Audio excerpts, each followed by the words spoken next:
इसमें मैं क्लेम तो नहीं करता कि जो मैं फिजिक्स पढ़ाऊंगा वो एक्सीलेंट होगी, लेकिन क्लेम इस बात में ज़रूर है कि जो कुछ पढ़ाया जाएगा वो आपके बेसिक को क्रिस्टल क्लियर करेगा और चीज़ें आपको ठीक से समझ में आएंगी। तो डेफिनेशन नहीं हो सकती है क्योंकि इनका कोई सिनोनिम्स नहीं मिलता है। अगर मैं रेड कलर की बात करूँ तो रेड कलर को कैसे डिफाइन करेंगे? रेड कलर तो अपने आप में यूनिक है, कोई दूसरा रेड कलर होता ही नहीं है।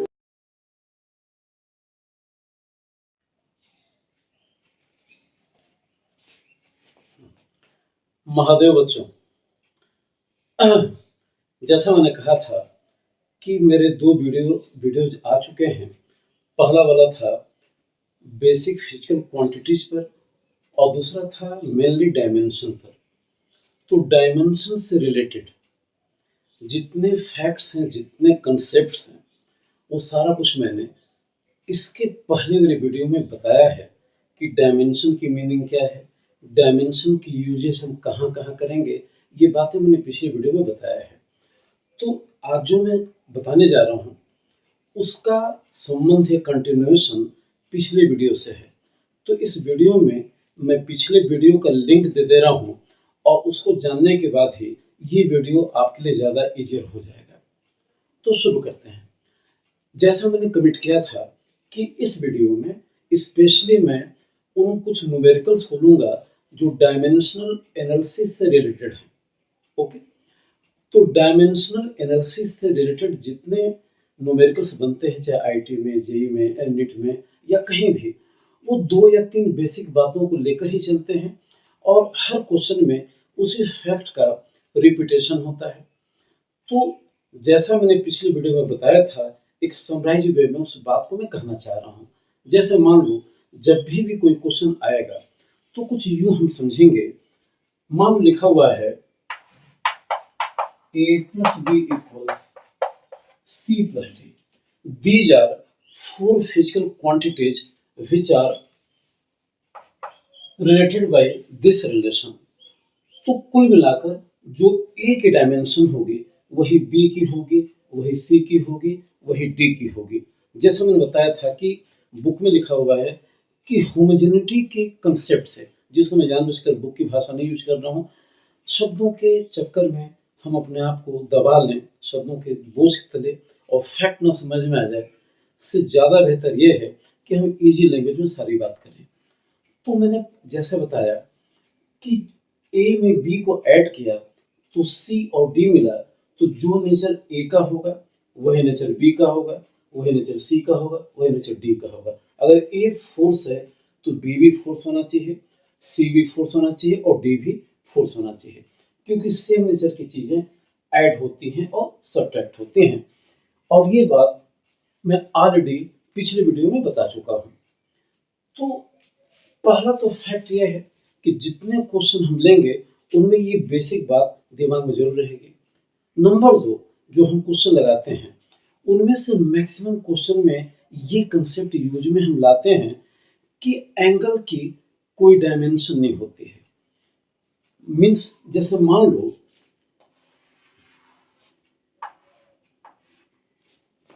ये सर्कल है, ये आर्क है, ये रेडियस है, ये एंगल थीटा है।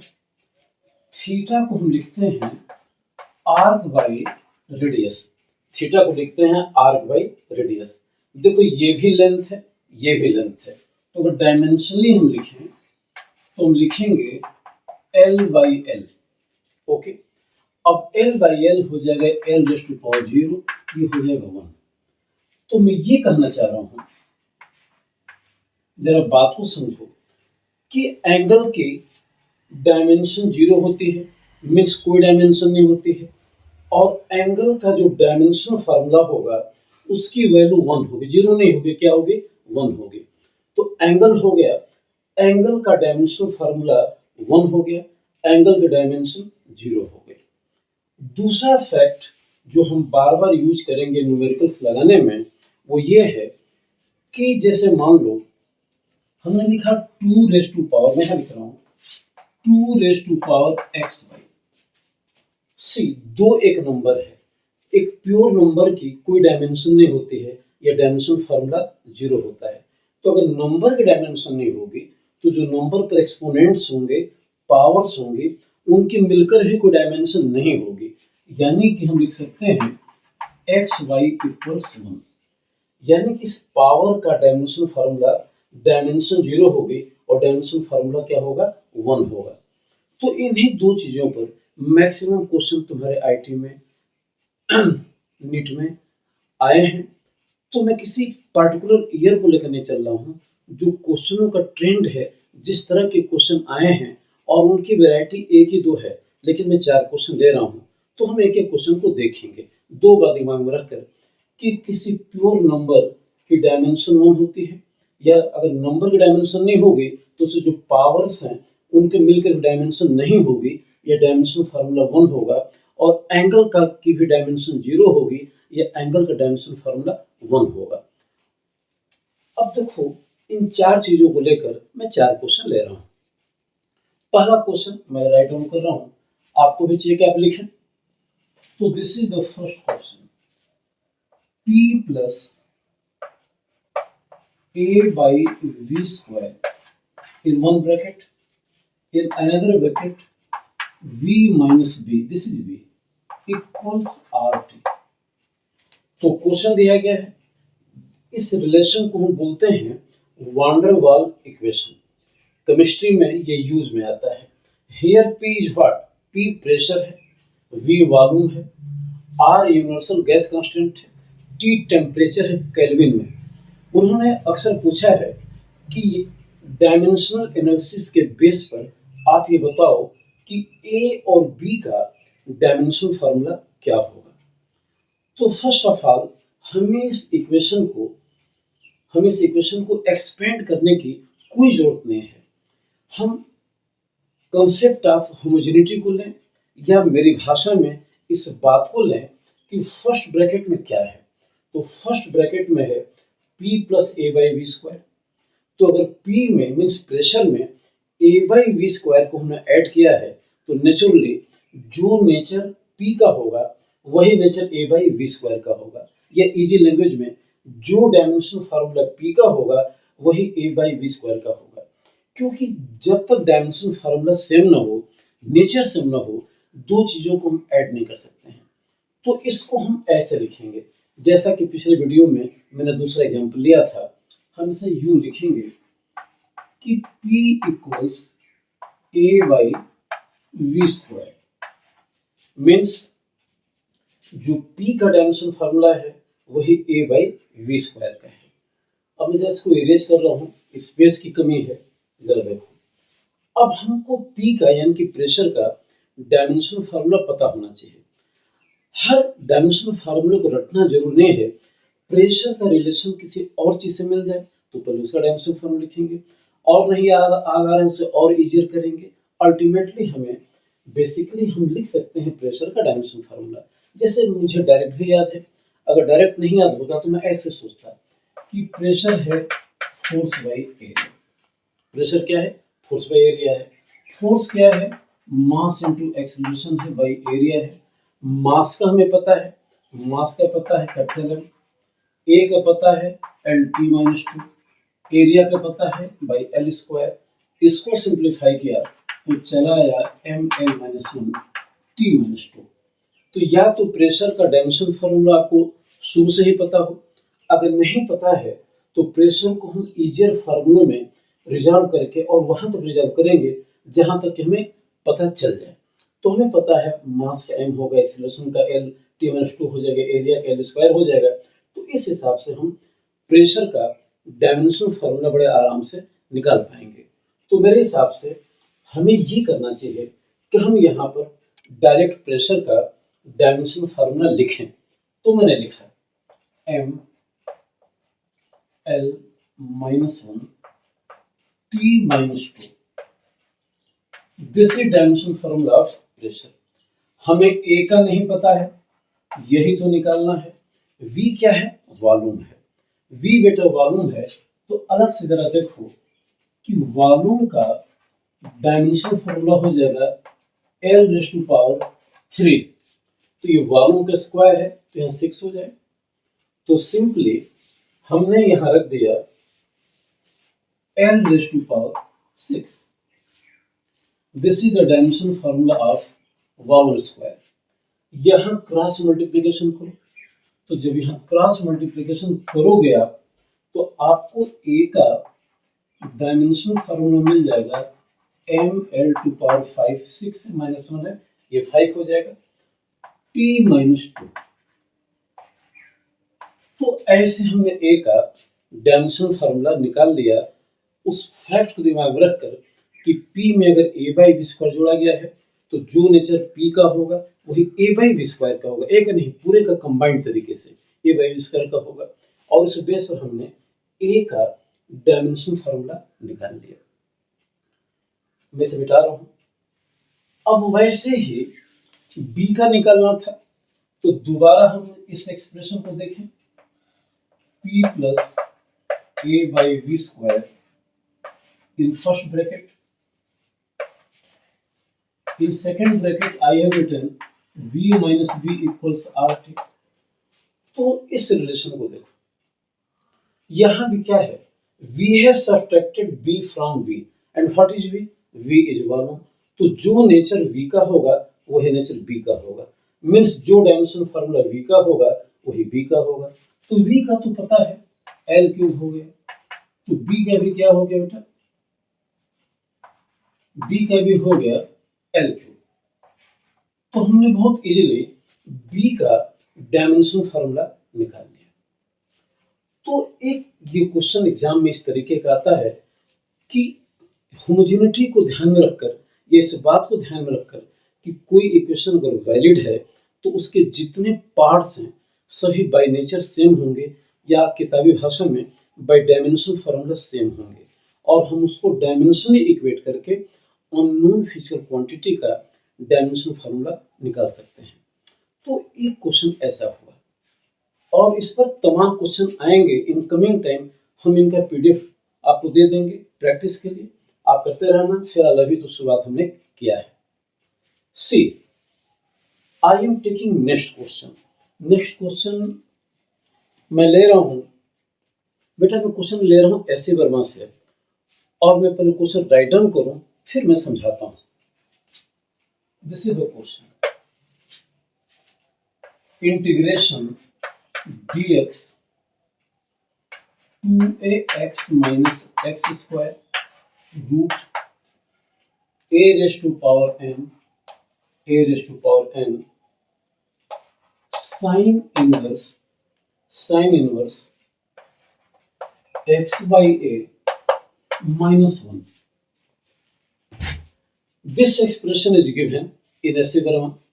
We have to find out value of a on the basis of dimensional analysis. तो आसान सी भाषा में इस क्वेश्चन में कह रहा है कि this is the integration of this relation. Result ये है, आपको डायमेंशनली ए की वैल्यू निकालनी है। ये पावर क्या है, सॉरी, डायमेंशनली आपको एन की वैल्यू निकालनी है, और मैं गलत बोल दिया, एन की वैल्यू फाइंड आउट करनी है। तो देखो कैसे करेंगे, केयरफुली देखो। पहले जब भी हमको डायमेंशनली इसकी बात करनी होगी तो ये हमारे लिए इररिलेवेंट है कि ये साइन क्या है, इंटीग्रेशन है, कोई मतलब नहीं है, हमको डायमेंशन की बात करनी है। तो इन इमेजिनेशन इसे हटा दो, हटा दिए। जो x होगा वही dx होगा। x कुछ भी आप एज्यूम करो, dx उसके चेंज को बता रहा है। तो हमने अपनी ओर से मान लिया, और अब मानना आपके लिए इजियर है, आप कुछ भी एज्यूम कर सकते हो। हमने मान लिया लेट x इक्वल्स लेंथ। हमने एज्यूम किया कि x क्या है, लेंथ है। तो अगर लेंथ है तो डायमेंशन फार्मूला हो गया l, तो डायमेंशन फार्मूला हो गया l। अब जरा देखो, ये dx है तो ये भी तो लेंथ, चेंज लेंथ ही है। तो डायमेंशनली अगर हम लिखना चाहें, डायमेंशनली अगर हम लिखना चाहें, डायमेंशनली अगर हम लिखना चाहें तो हम इसको लिख सकते हैं l। तो हमने लिख दिया l, ओके। अब देखो this is l², x l है। जब तक 2l नहीं होगा तब तक ये l² नहीं बनेगा, और चूंकि यहाँ l² है, l² में से l² ही सब्ट्रैक्ट कर सकते हैं, तो मजबूरी है कि a भी l हो गया। तो x को हमने l माना और लॉजिकली यहाँ पर a भी क्या हो गया, l हो गया, तो ये l स्क्वायर हो गया। तो this is l square, this is l square, मिलकर भी डायमेंशन हो गई है l स्क्वायर। ऐसा नहीं कि माइनस होने से ये 2l स्क्वायर हो गया, l स्क्वायर हो गया, घटकर l स्क्वायर हो गया, ऐसी बात नहीं है। अगर ये प्लस भी होता, हम सिर्फ डायमेंशन की बात करें, नेचर की बात करें, हम वैल्यू की बात नहीं कर रहे हैं। तो ये l स्क्वायर है, ये l स्क्वायर है, मिलकर ही ये 2l स्क्वायर है, ये l स्क्वायर है, डायमेंशन में मिलकर हो गया l स्क्वायर। माइनस होता तो भी l स्क्वायर, प्लस होता तो भी l स्क्वायर। तो बाय नेचर ये हो गया l स्क्वायर। इसे रूट लेंगे तो ये हो जाएगा l, तो नीचे चला आया l। अब देखो हमने a को l माना, लॉजिकली मानना पड़ेगा, अगर l स्क्वायर है, l है तो इसको l होना ही चाहिए। तो हमने लिख दिया l raise to power n, l raise to power n। देखो अब वो कंसेप्ट चला आया जो मैं कहना चाह रहा था। वन एक नंबर है जो डायमेंशनलेस है, तो ये जो एक्स वाई ये है, this must also be dimensionless.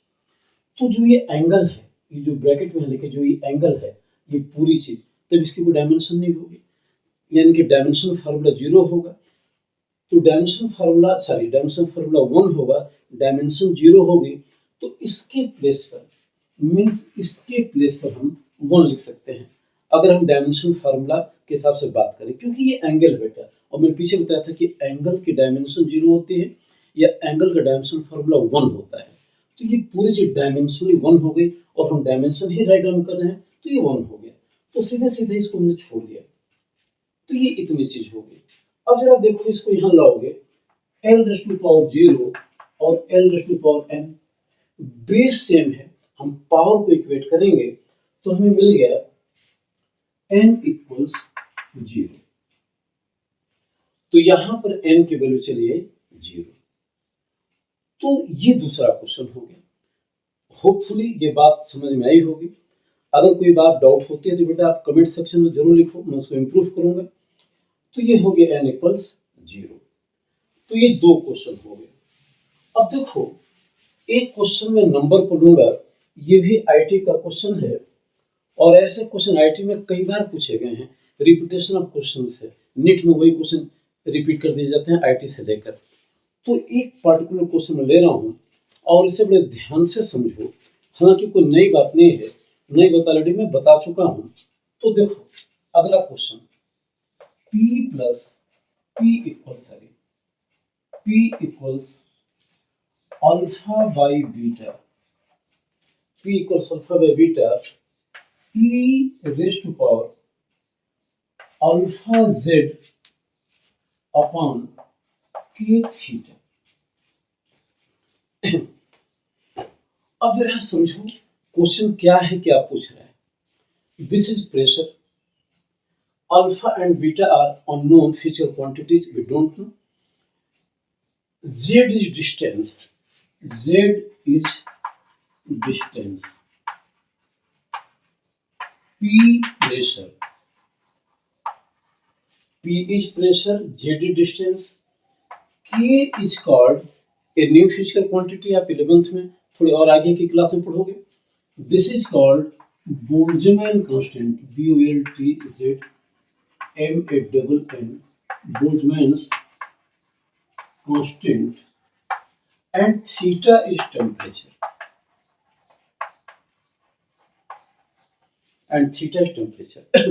Again मैं रिपीट कर दूं, P pressure is related by this relation, alpha by beta, we don't know about alpha and beta. E is a number, its value is 2.7 approximately, this is a pure number। जो maths के बच्चे हैं, जो exponent पढ़ते हैं, exponential पढ़ते हैं, वो जानते हैं। तो ये एक नंबर है, अल्फा मैंने बताया, z is the distance, k is Boltzmann constant and theta is temperature। We have to find out dimensional formula of beta.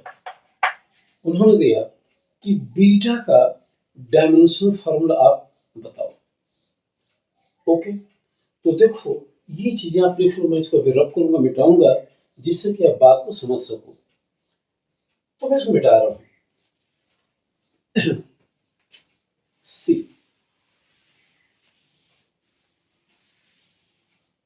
ई क्या है? एक नंबर है। मैंने अभी बताया कि नंबर की कोई डायमेंशन नहीं होती है, या नंबर का डायमेंशन फार्मूला 1 होता है। डायमेंशन 0 होगी, डायमेंशन फार्मूला 1 होगा। तो अगर नंबर की कोई डायमेंशन नहीं होगी, तो जो नंबर पर एक्सपोनेंट्स हैं, जो पावर्स हैं, इनकी भी कोई डायमेंशन नहीं होगी, या इनका डायमेंशन फार्मूला 1 होगा।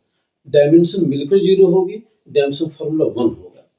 तो अगर इस फैक्ट को लेकर चलें, तो अल्फा जेड अपॉन के थीटा पावर्स हैं। तो अगर डायमेंशनली हम राइट डाउन करें, तो अल्फा जेड अपॉन के थीटा मस्ट है the dimension formula 1।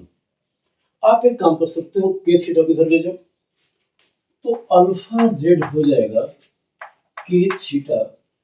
I am writing just dimensionally, सारी बातें डायमेंशनली हैं। अब हमें के का डायमेंशनल फार्मूला पता होना चाहिए। देखो, जेड का पता ही लेंथ है, थीटा को थीटा रहने दिया, इसकी यूनिट केल्विन हो जाएगी। तो थीटा को थीटा रहने दो, ये टेम्परेचर को बता रहा है, जेड लेंथ को बता रहा है, के नहीं पता है। के पता चल जाए तो हमें अल्फा मिल जाएगा। अब देखो क्या है, मैं थोड़ा रब कर रहा हूं, या नीचे लिख रहा हूं। देखो, के है बोल्ट्जमैन कांस्टेंट। या तो आपको अलग से बोल्ट्जमैन कांस्टेंट का डायमेंशन फार्मूला पता होना चाहिए। अगर नहीं पता है तो कुछ अदर फार्मूलों से जिसे रिलेटेड है, हम के का डायमेंशन फार्मूला लिख सकते हैं। और तो कोशिश ये करो कि कितने डायमेंशन आप याद करोगे, कितने डायमेंशन फार्मूला आप याद करोगे, कोई रिलेशन ढूंढो। जैसे मैं ढूंढ रहा हूँ, E is energy and energy is called 3/2 kT। तो देखो बेटा, एक ही जब आप काइनेटिक थ्योरी ऑफ गैसेस पढ़ोगे तो रिलेशन मिलेगा। E is the kinetic energy of one molecule of the gas. This is roughly given this in this relation 3/2 kT. K is called Boltzmann constant and T is temperature in Kelvin, absolute temperature. Here T is theta. So I am writing theta. अब जरा सा देखो कि यहाँ पर theta theta है, ई energy है। Energy कुछ नहीं है, फोर्स इनटू डिस्प्लेसमेंट है। फोर्स आपको पता है, डिस्प्लेसमेंट पता है, तो आप ई का डायमेंशन फार्मूला लिख सकते हो। जब ई का डायमेंशन फार्मूला लिखोगे तो हो जाएगा M L square T minus two. M L T minus two force का होता है, डिस्प्लेसमेंट एल से मल्टीप्लाई किया, ये वर्क हो गया। वर्क डायमेंशन फार्मूला वही होगा जो एनर्जी का होगा, तो ई का हो गया M L square T minus two. 3/2 एक नंबर है, इसकी कोई डायमेंशन नहीं होगी। के का निकालना है, थीटा को थीटा में एज्यूम कर लिया टी के प्लेस पर। तो देखो, ये थीटा नीचे चला आएगा और के का डायमेंशन फॉर्मूला हो जाएगा M L square T minus two by theta. This is the dimension formula of what? K. अब हम क्या करेंगे कि इस रिलेशन में हमने इसको इधर रखा। अब हम अल्फा की डायमेंशन निकालेंगे, ऐसे निकालेंगे। देखो, के का ही चला है। के का कैसे चला है? हमने कहा कि एनर्जी होती है 3/2। एनर्जी को लिखा मैंने कितना? 3/2 kT। और एनर्जी का हो गया ml t minus two, ml square t minus two. के का नहीं पता है, टी टेम्परेचर है जो यहाँ पर सिंबॉलिकली थीटा के फॉर्म में है, तो थीटा लिख दिया। तो यहाँ से के का चला है। अब हम क्या करेंगे, इसे रब करेंगे और के की वैल्यू को यहाँ रखेंगे, जैसा हमने रखा था कि अल्फा जेड इक्वल्स के थीटा। इसको आप यहाँ लगा दो, तो अल्फा जेड हो गया के थीटा। अब के प्लेस पर हम ये रखेंगे, तो हमने रखा अल्फा नहीं पता है, जेड एल है, तो लिख दिया अल्फा एल। अल्फा नहीं पता है, जेड एल है, लिख दिया अल्फा एल। के को लिखा M L square T minus two upon theta into theta. Okay. अब देखो, यहां से थीटा कैंसिल हो जाएगा, theta will cancel theta and you will divide L square by L. So dimensional formula of alpha is ml t minus 2 ml t minus 2। तो हमने alpha का dimensional formula निकाल लिया। Alpha will be ml t minus 2। Okay, t minus 2। इसको आप लोग चाहो तो वीडियो पॉज करके उतार सकते हो। तो अल्फा हो गया ml t minus 2। अब मैं इसे रब कर रहा हूं, जरा देखो अगेन इस रिलेशन को देखो, यहां आओ। What is P? P is pressure and this number is dimensionless. This number is dimensionless, it's power is also dimensionless. तो अब यहां से लॉजिक ये बने कि जो पी का डायमेंशनल फार्मूला होगा वही अल्फा बाई बीटा का होगा। Means we can write dimensional formula of P equals alpha by beta. अब देखो हमें पी का डायमेंशनल फार्मूला पता होना चाहिए। अल्फा हमने निकाल लिया है, बीटा बड़े आराम से निकल जाएगा। तो अब मैं क्या करूंगा कि पी के प्लेस को रखूंगा M L minus 1 T minus 2। This is the dimensional formula of pressure force by area. इसे राइट डाउन किया और अल्फा हमने जस्ट निकाला है M L T minus 2 upon beta upon beta. अब यहां से बड़े आराम से हम बीटा को राइट डाउन कर सकते। देखो एम से एम कैंसिल आउट हो जाएगा, minus T square cancel out हो जाएगा। So beta will be dimensionally L square. So we have derived the dimensional formula beta equals L square. So this is the answer. कुछ format में, कुछ books में कहीं कहीं जो अदर बेसिक फिजिकल क्वांटिटीज की डायमेंशन होती है, जैसे मास हुआ, लेंथ हुआ, टाइम हुआ, इनको भी यहाँ शो करते हैं। तो आंसर तो यही सही है, लेकिन कहीं कहीं इसको हम यू लिख सकते हैं, कोई फर्क नहीं पड़ा।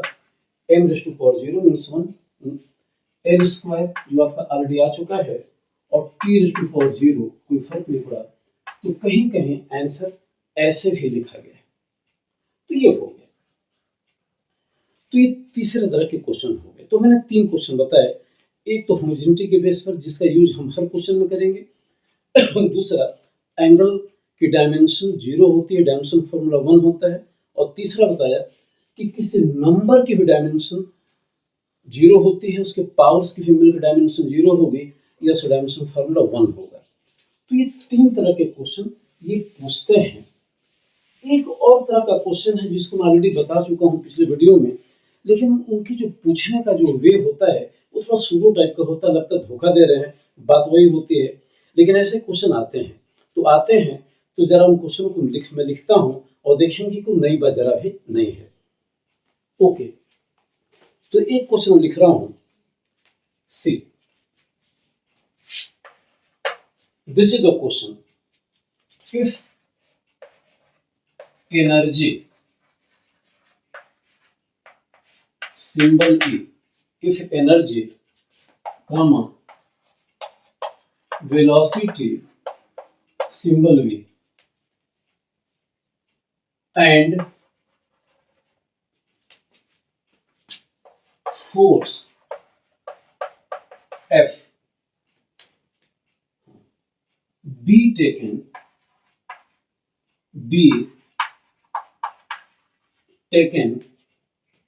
as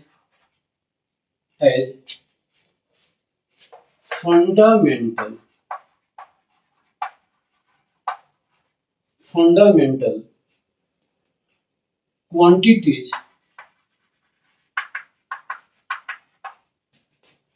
Ti is quantities, comma, what will be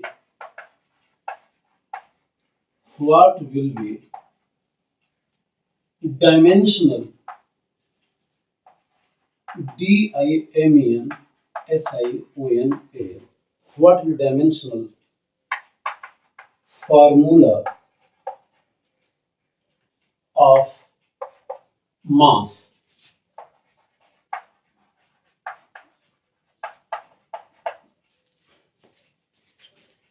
okay, मैं क्वेश्चन को रिपीट कर रहा हूं, जरा ध्यान से देखो। If energy E, velocity V and force F be taken as fundamental quantities, what will be dimensional formula of mass m? ये कुछ नया नहीं है, ये कुछ वैसा ही है जैसे मैं कहूँ कि अगर मास एनर्जी, वेलोसिटी और फोर्स पर डिपेंड करता है तो मास का रिलेशन इन तीनों से बताओ, जो ऑलरेडी ऐसे क्वेश्चन हो चुके हैं। तो ये पूछने का एक सूडो वे है, एक धोखा देना तरीका है, एक नकली तरीका है, लेकिन क्वेश्चन ऐसे भी आते हैं। ऐसे क्वेश्चनों को हम ऑलरेडी मैंने पिछली वीडियो में सॉल्व किया है, एक बार और देख लेते हैं जल्दी से। तो अगर क्वेश्चन ऐसे दे तो इसका मतलब ये हो कि we have to find out a relation for energy, velocity and force for the mass. Okay, कैसे चलेंगे, इनको कैसे सॉल्व करेंगे? तो मैं, अगर आप इसे राइट डाउन करूं, मुझे मिटाना भी है। ओके, तो बहुत टाइम न लेते हुए सीधे कहेंगे कि suppose m depends upon power a of energy, m depends upon power b of velocity, m depends upon power c of force. इन तीनों को हम एक साथ फिर लिख देते हैं। Means m depends upon e raise to power a, v raise to power b, f raise to power c। इस प्रोपोर्शनलिटी को हम एक कांस्टेंट में बदलते हैं, और कांस्टेंट ऐसा हम लेंगे ही लेंगे, या क्वेश्चन वही दिया जाएगा जिसमें कांस्टेंट की कोई डायमेंशन ना हो, क्योंकि अगर वो होगी तो निकाल नहीं सकते हैं। तो हमने लिखा m equals k e to power a, v to power b, f to power c। तो हम ऐसे राइट डाउन करते हैं। मैं थोड़ा सा ऊपर से मिटा दे रहा हूं। आफ्टर दैट हम इस रिलेशन में हर हिस्से को डायमेंशनली राइट डाउन करते हैं। तो ये मास है, इसको लिख दिया कैपिटल M, ये मास हो गया U। के डायमेंशनलेस है, छोड़ दिया। ये एनर्जी है, अभी आपने पीछे देखा था, डायरेक्ट लिख रहा हूँ ml square t minus 2। This is a velocity lt minus 1, this is power V, and this is force ml t minus 2, this is c। Okay, अब नया कुछ नहीं करना है। m raise to power a, m raise to power c एक साथ लिख दिया, तो ये होगा direct m a plus c। m raise to power a, यहाँ m है ही नहीं है, m raise to power c, base same है, पावर ऐड हो जाएगी, लिखा m raise to power a plus c। This is l raise to power 2a, this is l raise to power b, and this is l raise to power c। तो हमने एक साथ लिख दिया, lastly time बचता है। So this is t raise to power minus 2a minus b minus 2c।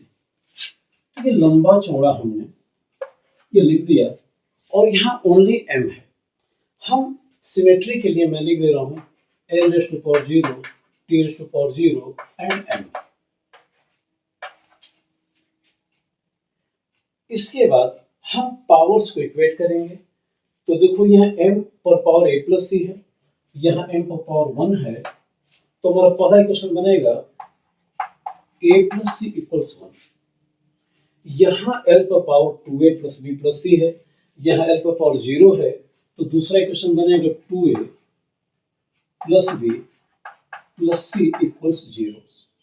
यहाँ t raise to power 0 है, यहाँ t raise to power minus 2a minus b minus 2c है, तो लिख दिया minus 2a minus b minus 2c equals 0। तो हमने कुछ नहीं किया, डायमेंशनली जो पावर्स थे उनको इक्वेट किया, जो ऑलरेडी मैं पिछली वीडियो में कर चुका हूं। अब हम क्या करेंगे, इसको सिंप्लीफाई करेंगे। तो सिंप्लीफाई करें तो देखो ये कैंसिल आउट हो जाएगा, इसमें से ऐड करेंगे 0, ये 0, और c इक्वल्स 0 चला आएगा, तो c 0 हो गया। सी की वैल्यू को 0 रखा तो ए की वैल्यू 1 चली, यहाँ 0 रखोगे तो ए की वैल्यू 1 चली जाएगी। यहाँ देखो सी 0 है, ए 1 है, तो ये 2a हो गया, तो बी सीधे हो गया -2। तो तीनों इक्वेशन को सॉल्व किया और हमने ए बी सी के वैल्यू को लिख दिया। फाइनली आ जाओ, हमने लिखा था m equals k e to power a v to power b and f to power c। अब इन वैल्यूज को यहाँ पर रखो, तो k को k रहने दिया, e to power a, e कितना है 1 है, तो ये हो गया e टू पावर 1, v कितना है -2 है, तो -2 हो गया, f कितना है 0 है, तो f टू पावर 0 कर दिया। थोड़ा सा सिंपल किया तो हो गया k e v -2 और ये हो गया m। तो m का रिलेशन एनर्जी वेलोसिटी से ये हुआ, फोर्स आया ही नहीं। कभी कभी ये आंसर हो गया, this is the answer, this is the answer. कभी कभी जब वो ऑब्जेक्टिव क्वेश्चन देते हैं तो सीधे सीधे उसमें k को हटा देते हैं और m को रिमेनिंग के टर्म में पूछते हैं, तो उस हिसाब से देखा जाए तो m will be written as e v to power -2, but this is not the healthy way to write down, लेकिन कहीं कहीं ऑप्शन ऐसे आता है। तो बेटा कुल मिलाकर डायमेंशन पर इतनी ही चीजें बनती हैं, इन्हीं टाइप के क्वेश्चंस आते हैं, बार बार रिपीट होते हैं। 2022 में भी क्वेश्चन आया है इसी तरीके का, थोड़ा सा लैंग्वेज उसकी चेंज्ड है। तो मैं होप करता हूँ कि ये कंसेप्ट आपको डायमेंशन एनालिसिस के लिए और भी क्लियर करेगा, आपके क्वेश्चंस और भी अच्छे तरीके से होंगे। बस आपसे रिक्वेस्ट है बेटा कि इस वीडियो को लाइक करो, शेयर करो, सब्सक्राइब करो। फिर मिलते हैं। महादेव।